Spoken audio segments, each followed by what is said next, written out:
Bonjour à tous et bienvenue sur Darumacha DIY. Dans la dernière vidéo, on avait commencé les rénovations de l'entrée. Une amie était gentiment venue nous aider à poser le parquet, et puis on a également travaillé un petit peu sur le système électrique. Et d'ailleurs, on voulait changer l'emplacement de cette lampe qui est située sur le mur. Donc, dans cette vidéo, on a décidé de s'en occuper. Et on va également poursuivre les travaux dans cette entrée. On va d'ailleurs commencer par démolir quelque chose. Ouais, le plafond c'est une bonne idée. Allez, continue comme ça. Bon allez quoi, mais y a un petit peu plus d'énergie. J'aurais peut-être dû le faire moi-même. On retire les anciens clous.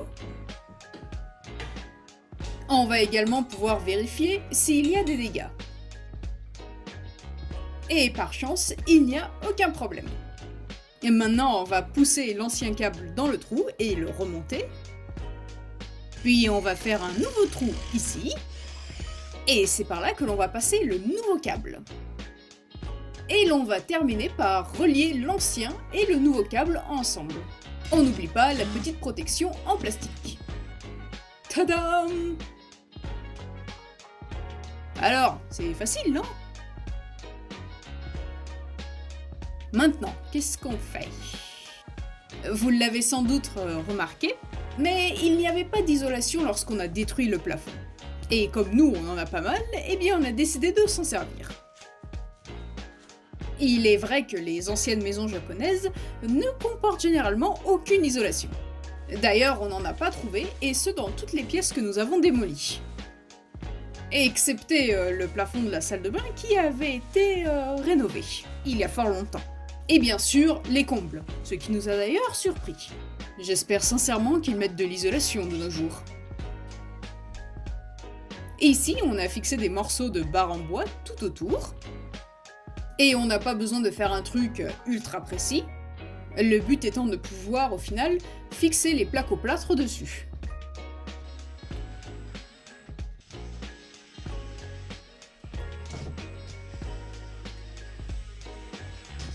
Ces placos que vous voyez là sont en fait des morceaux qui nous restaient et que l'on ne voulait pas jeter.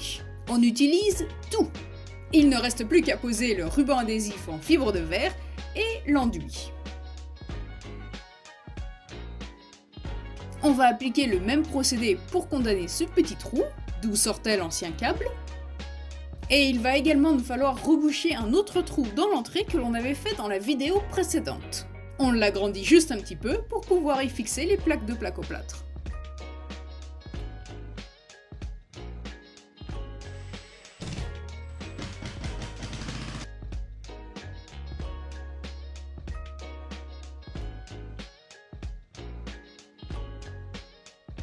Alors maintenant, pour travailler de nuit, on a besoin d'une... Allez, elle est facile celle-là. Parce qu'en plus, il est en train de la poser là. Un lampe. Une lampe, exactement. Merci beaucoup. Hein? Quoi? Attendez, qui a dit ça? Que l'on va d'ailleurs poser temporairement. Oui, car ce ne sont pas les lampes définitives de l'entrée. La deuxième grande étape pour aujourd'hui, et je pense aussi l'étape la plus importante, ça va être le plafond et les murs. Et pour cela, on va devoir bien protéger le sol. Parce que ce coup-ci, on ne va pas faire la même erreur que la dernière fois. Oui, je repense à la chambre. On a acheté un revêtement bien spécifique pour ces murs très sombres, afin que ceux-ci ne deviennent pas jaunes lorsque l'on va appliquer le stuc. C'est conçu spécialement pour ce genre de circonstances. Alors vas-y, mets-en partout. Le plafond, les murs... À une bonne dose, hein? Voilà, c'est bien, continue comme ça.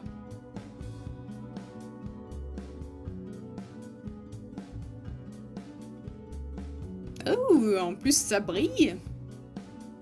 Je suis sûre que ça va aller. Maintenant, il ne reste plus qu'à protéger les cadres en bois sur lesquels on ne veut pas appliquer le stuc. Je pense qu'il est temps de poser ce stuc.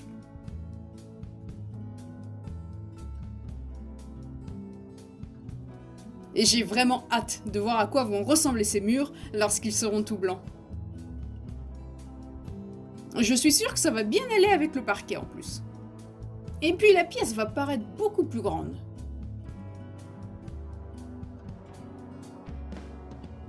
Ok, allez, on s'y met.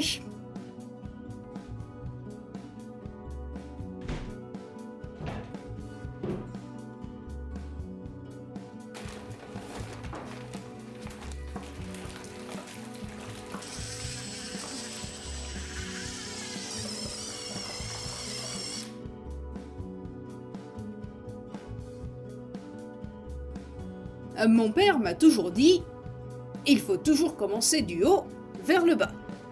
Et c'est exactement ce que je suis en train de faire. Du haut vers le bas. Du haut. Bon, le bas on n'y est pas encore. Ce coup-ci, je vais bien faire les choses. Et retirer ce ruban de protection juste après avoir appliqué le stuc. Tiens, pendant que je termine le plafond, je voulais répondre à un ami à moi qui s'est plaint. Plaint de ne pas m'avoir vu travailler assez dans la vidéo précédente. Sous-entendant une certaine fainéantise de ma part, parce que les Français, blablabla. Bla bla.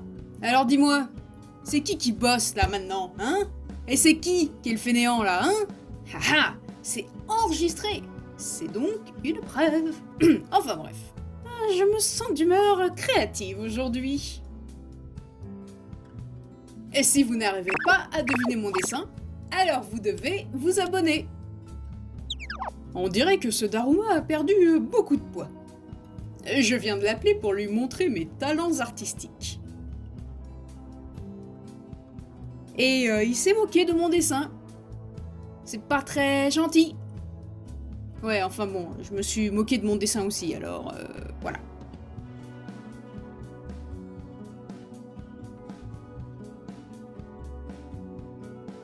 En ce qui concerne le stuc, il est généralement nécessaire d'appliquer 2 couches, en temps normal. Enfin oui, si celui-ci ne devient pas jaune. On a appliqué une première couche bien plus épaisse que d'habitude, et voyons voir ce que cela va donner une fois sec. Le lendemain, on a pu constater que certains endroits étaient très légèrement jaunes, mais très légers. Comparé à ce qui s'est passé pour les travaux de la chambre, cette situation est beaucoup mieux. Beaucoup mieux. Ce nouveau revêtement fonctionne plutôt bien. Et au fond de moi, je suis tellement soulagée. Pas besoin d'appliquer une 3e couche. En revanche, en ce qui concerne le plafond, une seule couche nous aura suffi. L'un des moments que l'on préfère le plus, le nettoyage final. Parce qu'on a hâte de voir le rendu.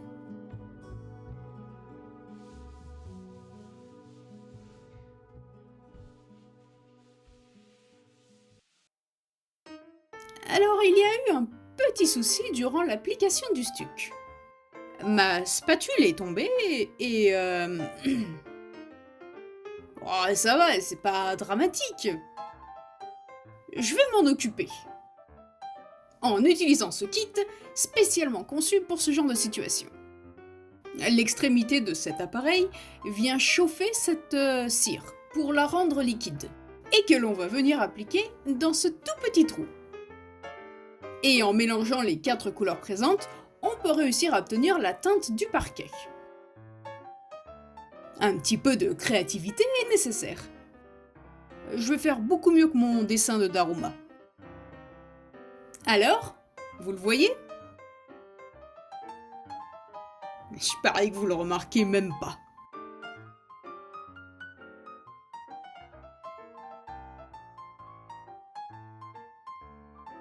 La prochaine étape pour aujourd'hui va être cette sonnette que nous avons dans la maison.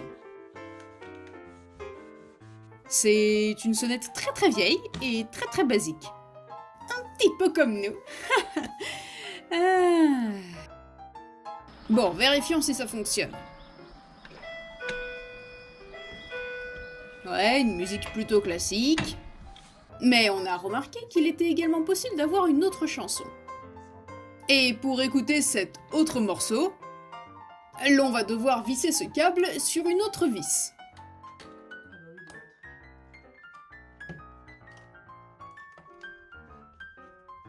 Alors, ça donne quoi? Oh non, non! Oh, cette musique de Combini là! Ma maison n'est pas une supérette!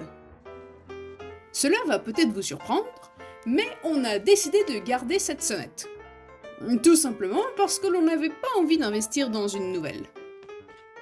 Surtout si celle-ci au final fonctionne. On va juste un petit peu la peindre et ça devrait le faire.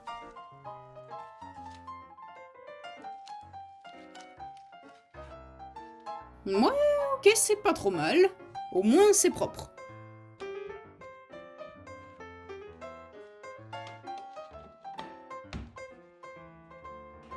Ça devrait le faire pour maintenant.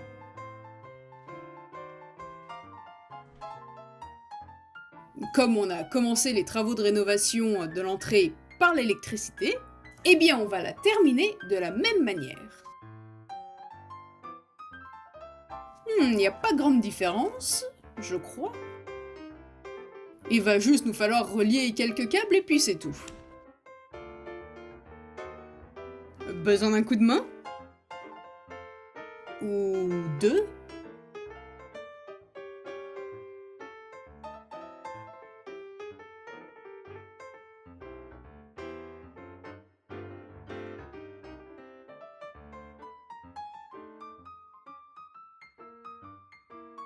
Et je pense qu'on a bien progressé. Bon, il reste encore pas mal de choses à faire, mais on va s'arrêter là pour aujourd'hui.